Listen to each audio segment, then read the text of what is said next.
Good morning, everyone. Here for RotoPros Week 11 pre-lock show. I'm Chris Terrell. I'm here with Josh Kronfeld. We're going to go kind of game by game this week. We're going to look at preview some of the games, look at some injuries and how they're going to affect us on DFS decisions this week, and then just a couple of our top picks in each of those games as well. So before we get started, Josh, how are you doing this week?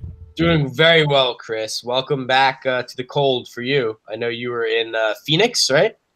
Yeah, I was down in Phoenix for the NASCAR race last weekend. NASCAR helped me out, give us some pit passes for me and the wife and kids, and it turned out to be just awesome weather. It was an awesome race. My daughter, 14-year-old daughter, she's a hardcore Kyle Busch fan, and she actually got to meet him in the pits, get his autograph, and then he went out and won the race last weekend, so she's still pretty ecstatic, and so am I. I'm a pretty, as you can tell by the hat and the poster behind me here, I'm a pretty hardcore Kyle Busch fan too. So yeah, it went good. Didn't have the best internet connection to get all, to do the show last week or get any of that going, but back here this week, ready to rock and roll for NFL Week 11. Beautiful. It's a good slate. Yeah. Very interesting slate. Yeah, for sure. A lot of analysis to dive into, for sure. So we got 10 games on this main slate with 6 teams in a bye, so it's another super bye week. That's not really the big concern because it's Buffalo, Cleveland, Miami, Jets, San Francisco, and then the big one is New England, who's on bye. So 5 of those 6 teams aren't really that fantasy relevant when you look at things. But the big thing this week is that the 6 teams that are playing in prime time, so you got Green Bay, Seattle that played on Thursday, Minnesota, Chicago Sunday night, and the Rams, KC, which is on Monday night. It's now back in LA. That Mexico field was just absolute garbage. So they weren't able to play down there. Those 6 teams are super fantasy relevant teams on a week-to-week basis, so that takes away a lot of plays. So this is a little bit probably one of our trickier slates of the season. But the good news out of that is that half of the games, 5 of them, have a Vegas total of 49 or higher. So we got Dallas, Atlanta at 50, Tennessee, Indy at 50.5, which that one surprised me a little bit. We'll talk about it here when we get to it. Carolina, Detroit at 49.5. Tampa Bay and the Giants at 52.5, both crap teams, really. And then we got the big one in the afternoon. We got Philly and New Orleans at 56 total there. So we do got some high-scoring games. We talked about it a little bit off air, and I do think that Philly-New Orleans game is going to see a ton of the chalk this week. So I guess for cash games, you're probably going to want at least 1 or 2 players from that game. I'm thinking that you probably feel the same way. But for GPPs, I think you can make a case for going with one of these other 4 games and maybe game stacking one of them in hopes that maybe that Philly-New Orleans game hits the under somewhere in that 45-point range. And one of the other games really just goes super high score, and then you're kind of separating yourself from the field. Any thoughts on that strategy? Yeah, I think that sounds very accurate as to exactly what I'll be doing with cash and GPP. That's the main difference. You need to have your exposure in both, truthfully, because it's that much of a slam dunk of a high-scoring game. I don't see any situation whatsoever that this game actually the under is even really in question. I think it'll hit pretty easily. But that being said, I think there'll be I think you're going to need people like Ertz pretty much around the board. But that being said, I think 6,500 for Breeze is 25, 30 points.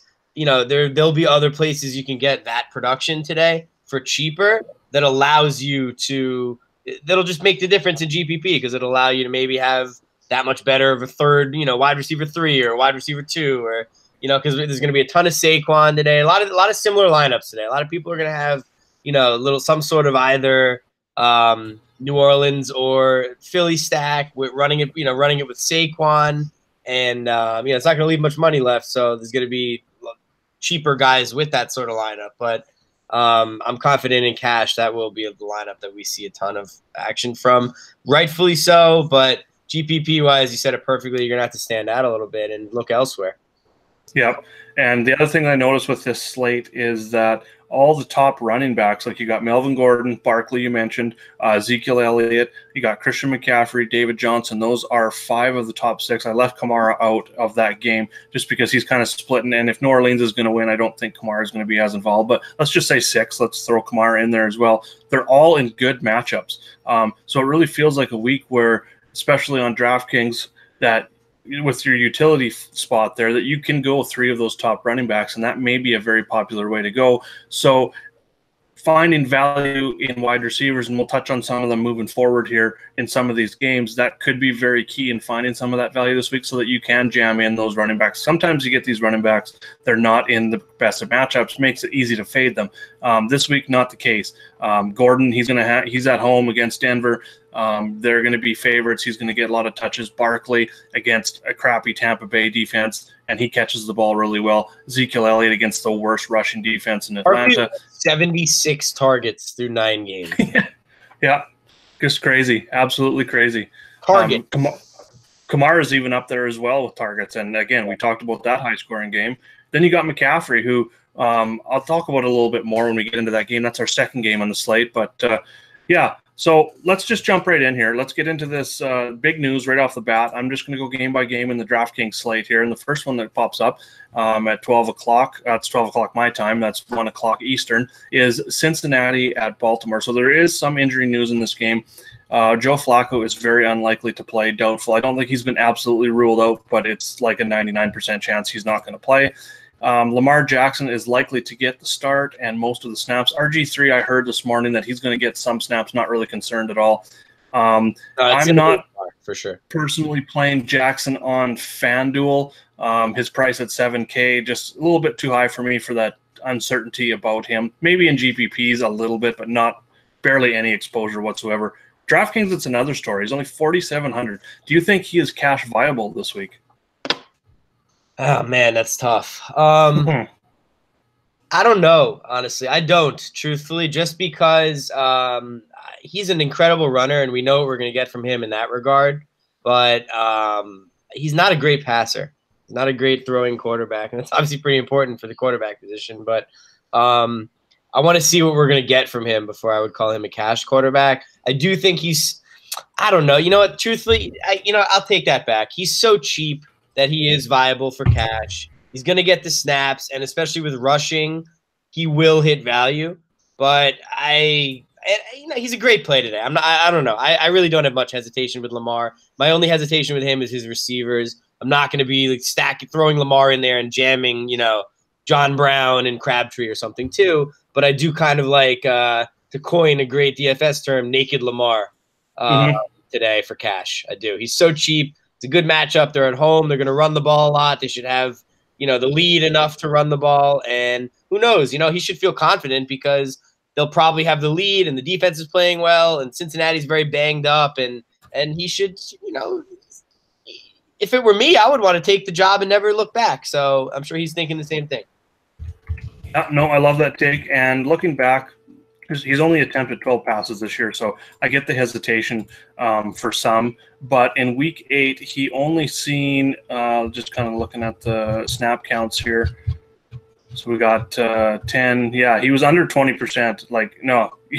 21% snap count, and he put up 8.5 DraftKings points on only 5 pass attempts.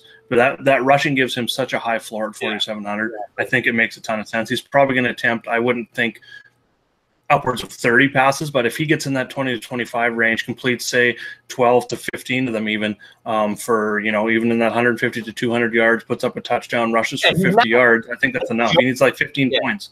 Yeah, he's still an NFL quarterback. Like he'll be able to make, complete slants and comeback routes for sure. But I think he's a slam dunk for cash. Actually, I don't know why I was hesitant at first. If he was like 6K or 5,500, maybe it would make me a little more nervous, but he's 4,700. He's at home. It's a cake matchup. So yeah, min price for the quarterback position for sure. And I mean, it's a dream matchup.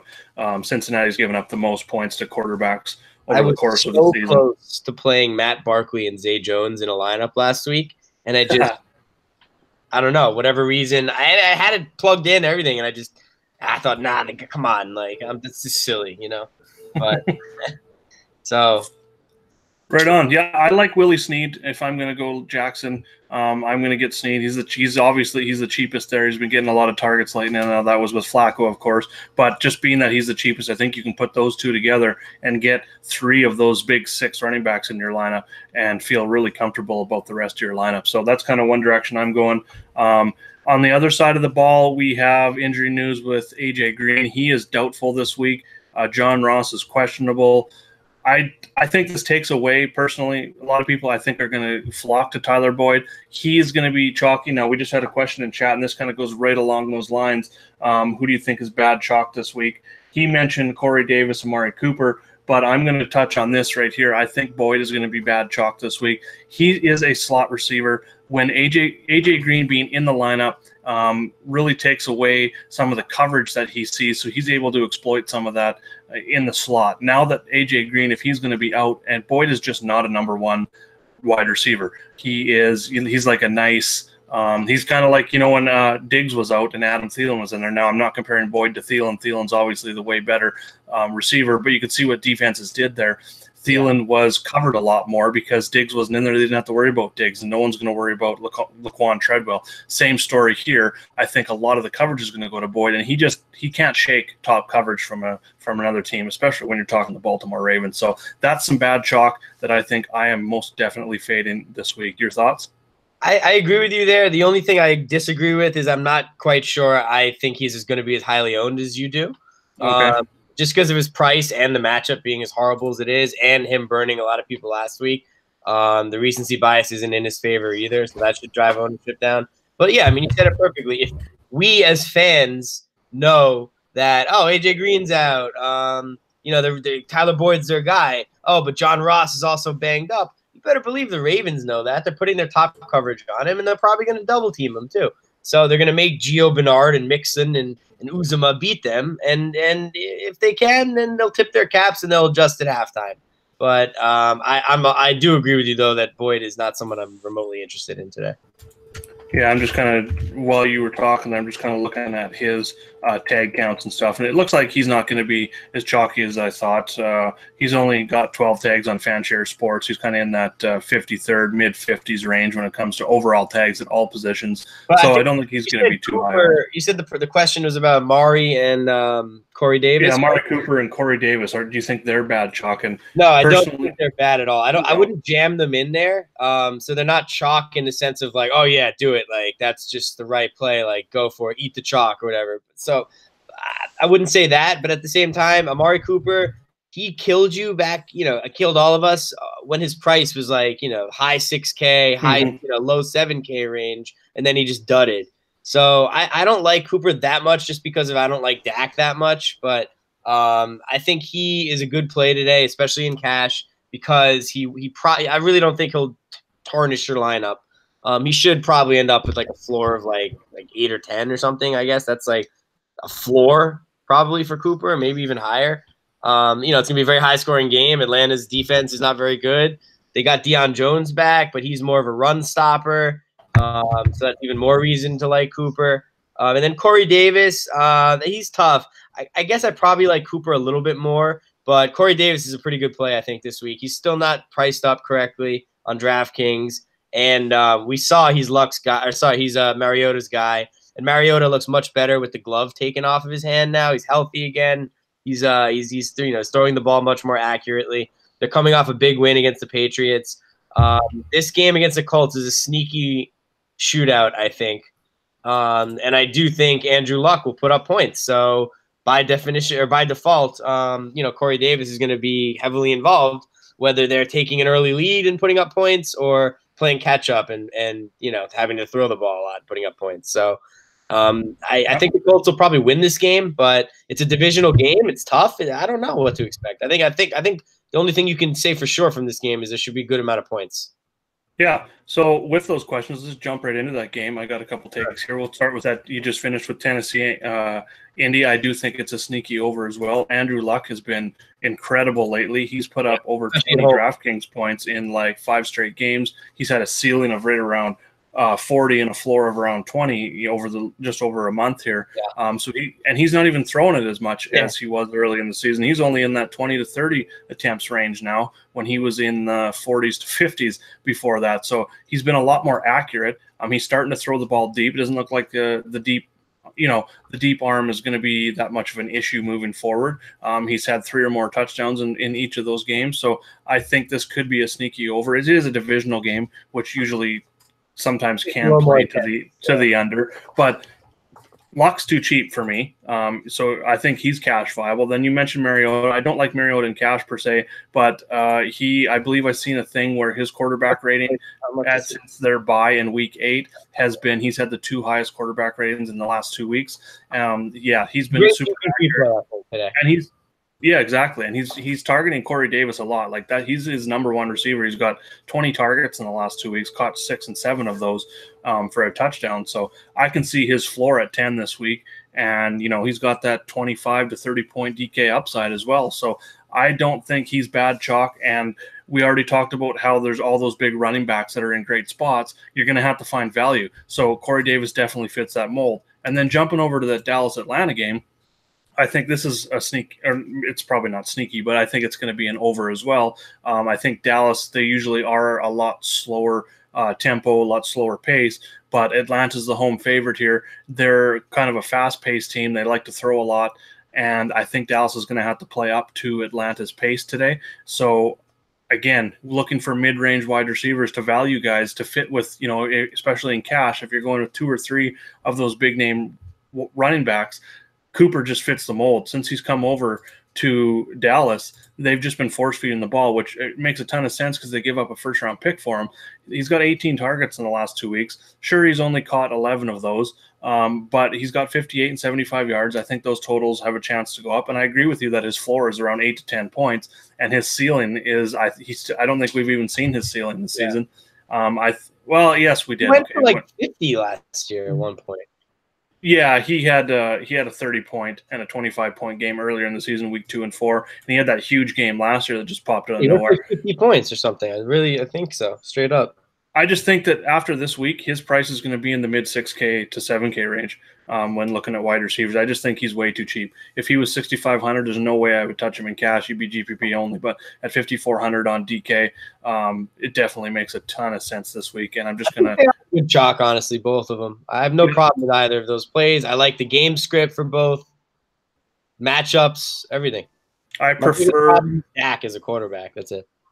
Yeah, I'm not really thrilled with Dak, but looking at the Cowboys' offense in a game where they're probably going to have to play up-tempo, I think that jamming Ezekiel Elliott and Cooper together makes a lot of sense, and that pretty much covers all the Cowboys' touchdowns. Now, I don't want to say guaranteed because something weird will always happen. Rod Smith will catch a stupid touchdown, or you'll get, Jeff Swaim will get in there and catch a touchdown.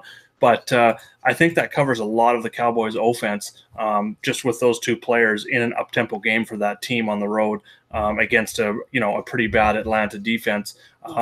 Going back to the Zeke thing there. We're getting Deion Jones back, though, so that's why I'm a little wary on Zeke as a runner. Between the game script and them getting their middle linebacker back, Deion Jones is excellent in coverage too. So he's not going to play 100 snaps because he's been hurt for a while, but that is something. I'm not a big fan of Zeke today. His price is bumped up, and I just like guys around him better. Yeah, and I'm not so much worried about Zeke. He's like my number 1 cash running back this week, just because maybe you sure need Deion Jones is coming back, and that's why Atlanta maybe ranks 31st in DVOA against the rush, but they have allowed the most fantasy points to running backs, and a lot of that has to do with the passing game. I mean, Deion Jones is a good cover linebacker as well, but they've given up the 2nd most receiving yards to running backs this season, and Zeke is an elite pass catcher. He is not in the target range of Saquon Barkley by any means at 8.4 per game, but he is getting about 5.3, which I definitely like. So I like pairing those 2 together. And like we talked about, both those receivers, we're still on the same question here, but we are covering 2 games at once here. I do think both those guys are good chalk, given the lineup construction this week with the high-priced running backs that we're going to want to get into our lineup. So that kind of covers 2 games there. Mention, though, from that game that I actually am a huge fan of this week is Dion Lewis. Mm-hmm. Yep. I agree. I don't want to take too much time on it, but he still got his 20 touches last week, 20 carries, maybe even more than 20 touches. I don't care. 22 touches. Yeah, I don't even care that. Okay, great. Henry got a couple touchdowns. Even better. I hope everyone chases that this week. Yep. Go for it. Or I hope people avoid Dion Lewis because of that. That's what I'm saying. Yeah, go for it. Avoid Dion because you think he sucks because he doesn't get goal line. Fine. If you took the name away, you took the card away, and you just said you can get a running back who is 5K or less, who gets 20 plus touches a week. against a pretty bad Indy defense. I don't care who that running back is. I'm going to take him at that price. And that's what you have to just learn and accept about DFS when you're trying to become a good player. Sometimes, maybe is Deion Lewis my favorite player to stick in a fantasy lineup? No, like I'd much rather sexier guys like Saquon and stuff. But I want value. I want volume. Points per dollar. Yeah, I want volume. Touches. Now, before we get away from those two games, a player that we didn't mention in the Dallas-Atlanta game, who I think a lot of people will be chasing, Julio Jones. I mean, that makes a ton of sense if you're paying up. He's been getting the targets. He's scored touchdowns finally. Their seasons are on the line. Both these teams are 4-5, so this is a big game today. It's a huge game. Do you feel there is any GPP value in going to Calvin Ridley, who may be cheap in that mid-range? He's maybe a pivot off of Cooper and Davis. How much is he? 5,700 on DK, so right in that Cooper Davis range. It's a good GPP play, I think, because like you just said, everyone goes to Julio. Everyone, this is an interesting game. This could be the second most highly owned game, maybe. It'll be up there. I definitely think we've already talked about it. We spent a lot of time on these two games. There's a lot of plays in these two games. Yeah, I think, it's Atlanta at home. I was listening to Al Smith talk, and he said it so perfectly. Like, he always does his flow charts and stuff. And this season, the flow chart for 2018 has literally been running backs, especially pass catching running backs against Atlanta. Yeah. That's just been the what to do. So, we'll see what happens. I think Deion Jones coming back is a big thing, but I do agree, and I've said it earlier, that he's not just suddenly going to be playing every single snap. He's got to get healthy again and stuff. And he can't, it's a 11-man defense. He's one guy. So, yeah, we'll see. But this is a good game. I like this slate a lot today. It's very interesting, and it's good. I like it when you present us with a lot of different, very good options. It's good. I usually find myself with low ownership, so I like that. Okay. Yeah, no, 100% agree. So we went over the Tennessee, Indy. We went over Dallas, Atlanta, touched on some of our top plays there. Next game we're going to touch on here is Carolina and Detroit. So the big news here, we'll start with the home team, is that Marvin Jones is going to be out. That was announced yesterday. So Kenny Golladay is their clear number one this week. My take on this is I kind of wish Marvin Jones would have been back in there to take some of the ownership off of Golladay myself, because a lot of people are still thinking about that Minnesota game. I'm pretty much throw that out the window, just because that was kind of a weird game where Minnesota had 10 sacks. Stafford had absolutely zero time. So that played a lot in the role of him Golladay only getting 4 targets for 46 yards, because he did bounce back last week. He only caught 6 passes, but he had 13 targets for 78 yards and a touchdown last week. And I think that's going to be the same this week. And one thing about Carolina is they haven't been great against the pass.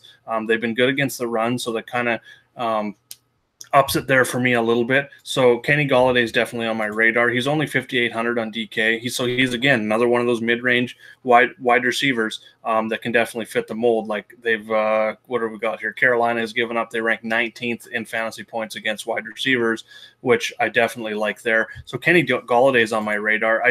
Maybe with Corey Davis, Amari Cooper, even Golden Tate in Philly still pretty cheap, hasn't been used. So I think maybe a lot of the ownership might be spread out in this mid-range. So it makes me kind of like Kenny Golladay quite a bit here in this matchup against Carolina as the number one guy. He's definitely going to see the targets. It's just a matter of if he can break some of that double coverage that he's probably likely going to see from Carolina. Yeah, I mean, I'm interested in the slot receiver for this game. So that's been Theo Riddick. For the last couple of weeks. I think Bruce Ellington will get a little bit involved today as well.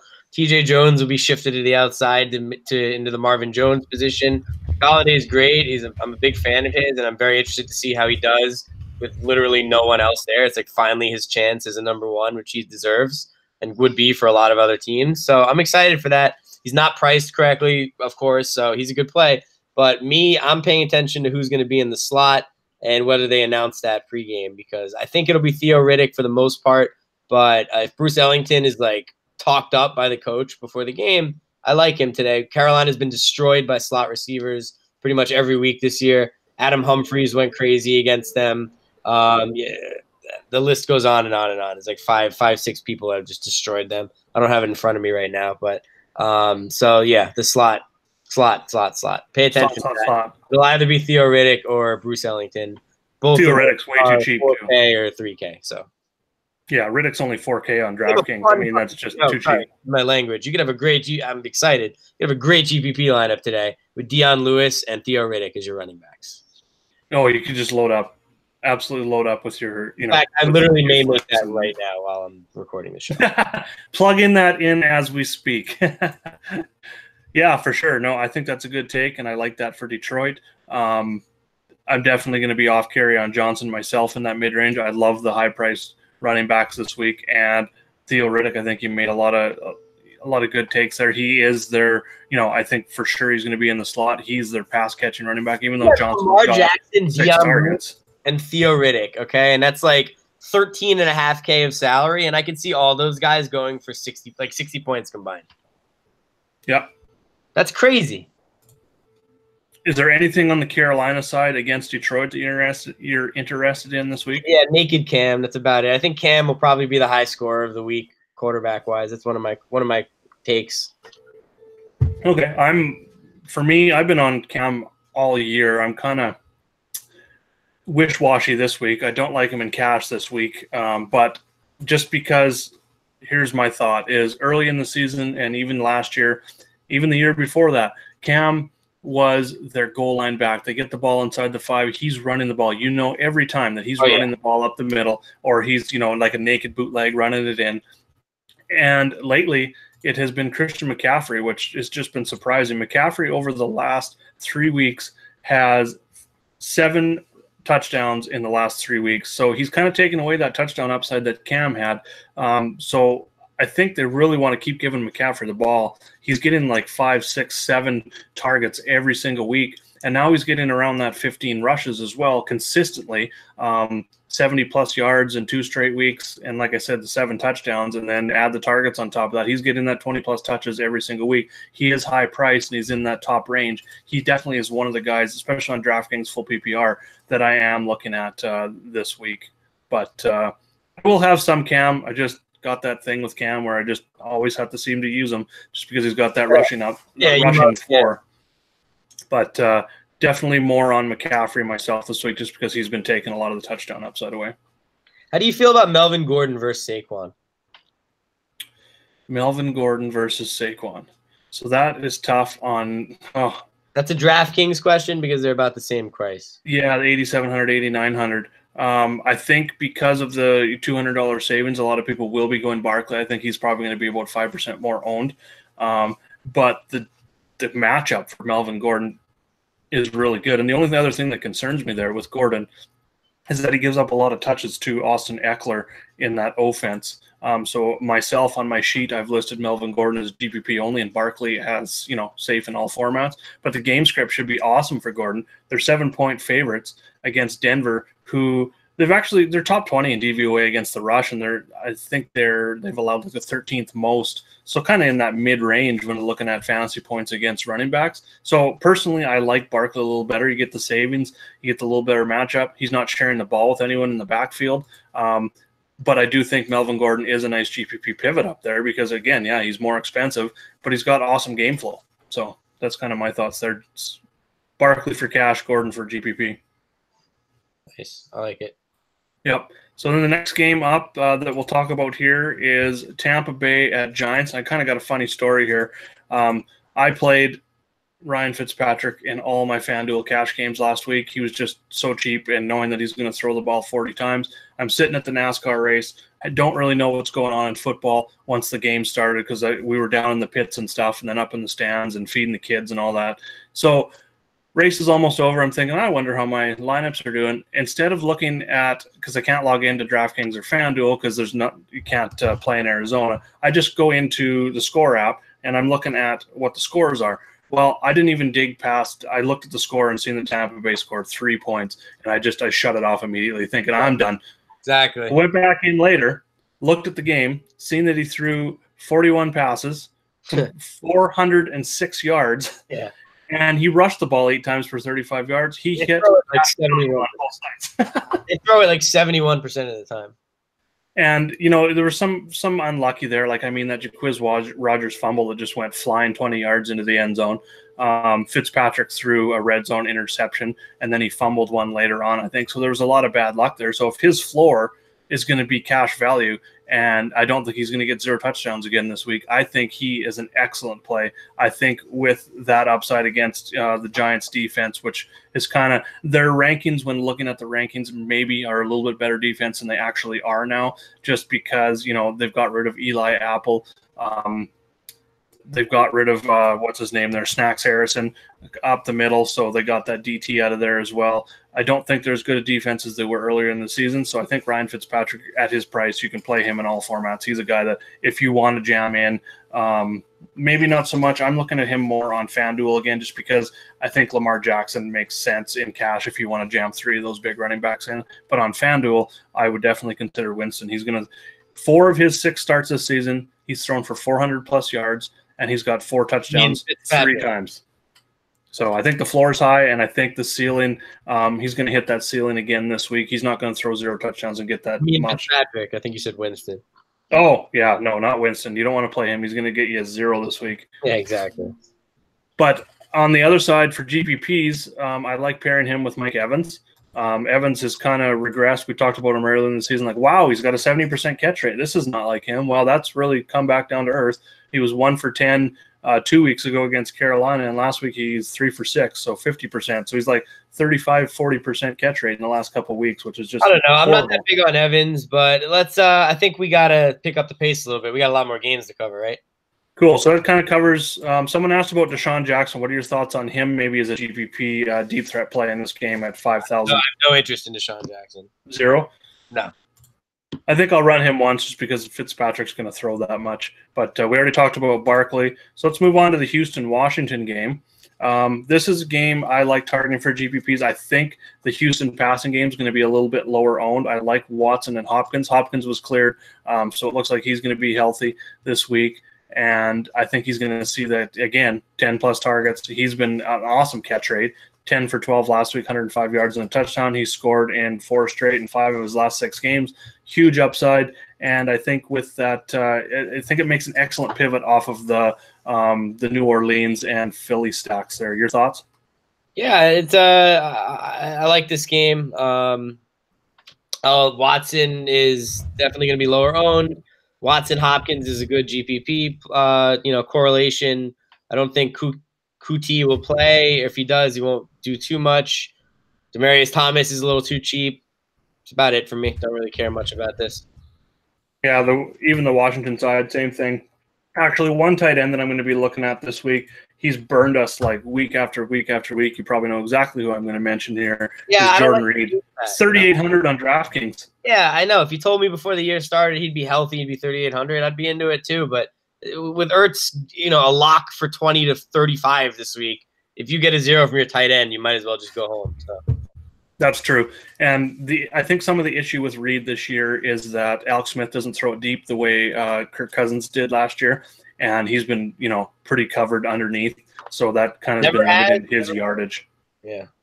So I'm going to consider him at his price. If I'm not using Ertz's tight end, that's kind of the tight end that I'm looking at. No, it's a good play. Sorry, I'm not trying to be short. I'm just, I'm antsy to make my own lineups, and I know we haven't even gotten to the New Orleans game yet, so there's obviously a lot to talk about. So the last game in the morning is Pittsburgh at Jacksonville. We had someone ask about James Conner and your thoughts. I think he's going to be low owned with those. I didn't even mention him in those top 6 running backs. I think he's too cheap. I think DraftKings priced him down just because of the matchup against Jacksonville. But he gets a ton of the touch share. I believe he is like 3rd or 4th in the league in running back touch share.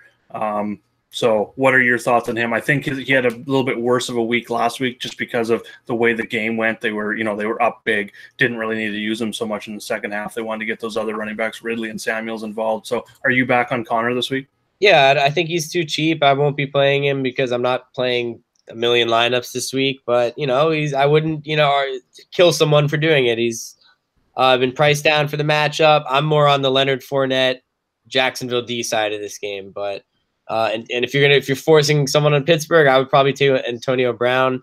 He's got a really good track record against Jacksonville, so that's my only interest in this game. My thoughts on that: I'm going to be fading Antonio Brown against Ramsey, but I love Juju Smith-Schuster in the slot against DJ Hayden. Trust me, dude. Ramsey's great, but he's not. Antonio doesn't get shut down by anybody.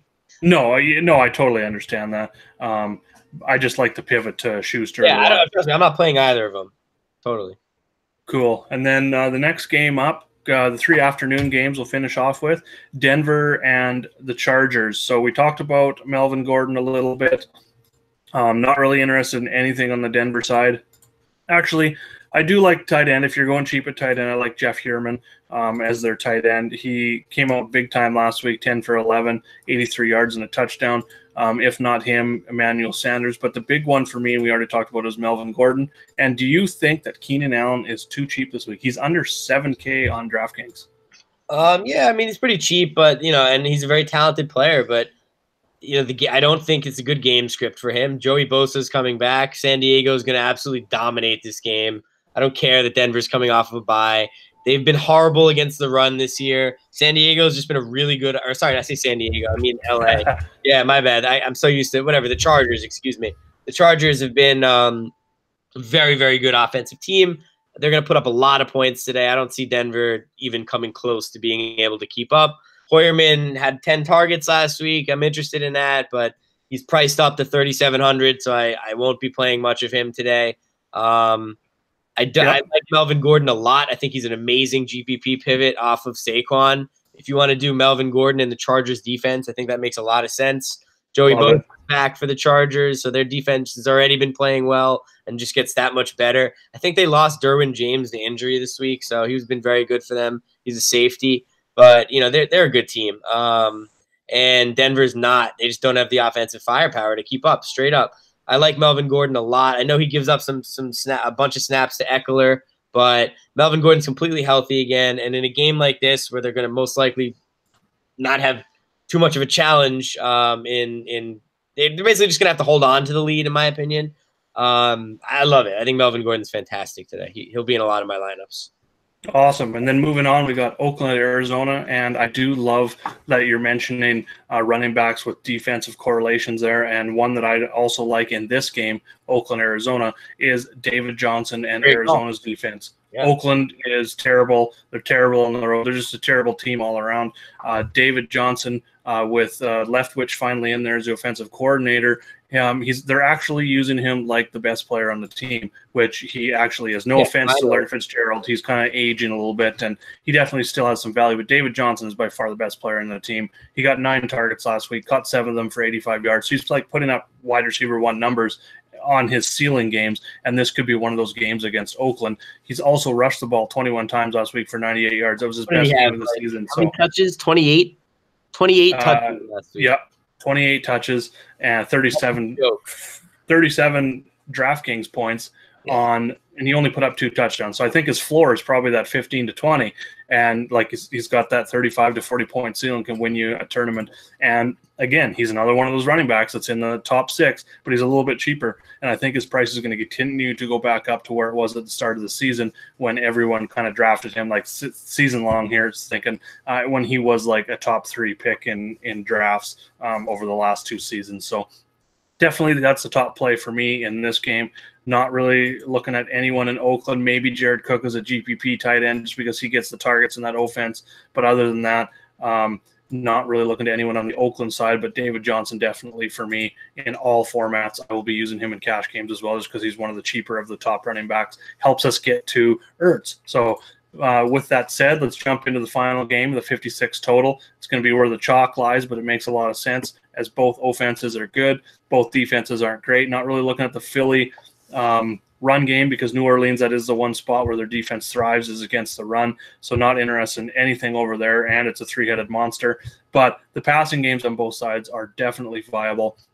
I think New Orleans can get ahead with Michael Thomas, Drew Brees, even some Alvin Kamara. But myself, Alvin Kamara is one of the running backs I'll be fading. And for GPPs, I will be loading up on some Ingram. When I say loading up, I don't mean that I'm going to be going like 50, 60% exposure or anything. I just mean I think it's a spot where he may be a little bit overlooked. He's cheap. And if New Orleans gets up early, I think they're going to try and feed him the ball just to kind of run out the clock, not giving Carson Wentz a lot of time. So if that game script comes to fruition, I think Melvin Gordon makes a nice play points per dollar wise at his price, especially on DraftKings. Mark Ingram, you mean? Yeah, what did I say? Melvin Gordon.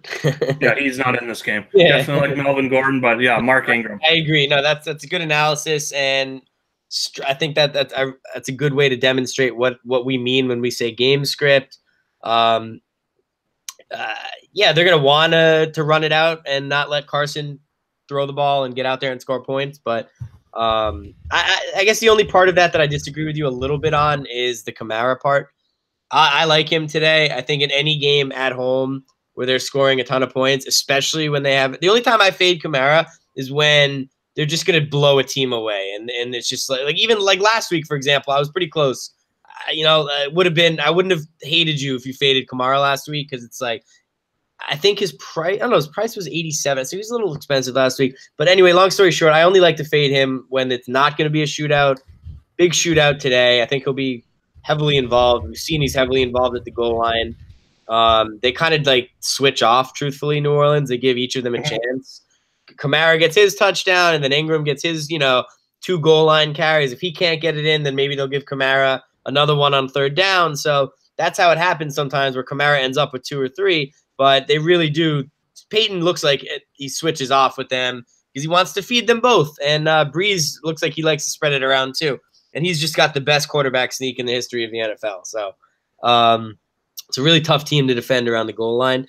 But, yeah, in this game will be chalk to the max. Zach Ertz is someone I want as much exposure as I possibly can have in every format today.